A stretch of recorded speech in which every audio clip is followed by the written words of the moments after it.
আসসালামু আলাইকুম বন্ধুরা, ভিডিওতে আপনারা যে ফুলটি দেখছেন এটি মূলত কাঠগোলাপ। কাঠগোলাপ একটি শোভাবর্ধনকারী ফুল গাছ।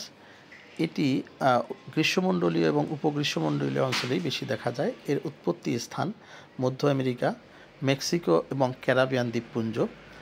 এটি বিভিন্ন রং এবং প্রজাতিতে দেখা যায়, যেমন সাদা, হলুদ, গোলাপি ও লাল। এর পাতাগুলো একটু বড়, সবুজ এবং লম্বাটে হয়ে থাকে।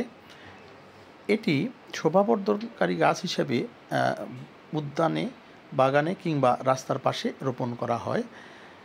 বাংলাদেশে এটি মূলত বর্ষাকালে এবং গ্রীষ্মকালেই ফুটতে দেখা যায়।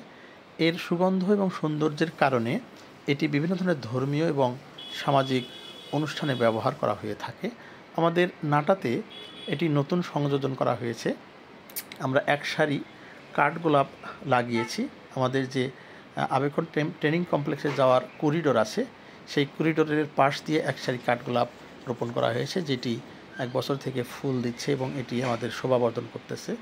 আপনারা কখনো নাটায় আসলে এর সৌন্দর্য উপভোগ করতে পারবেন। ভিডিওটি ভালো লাগলে শেয়ার দিন এবং ফলো দিয়ে পাশে থাকুন। ধন্যবাদ সবাইকে।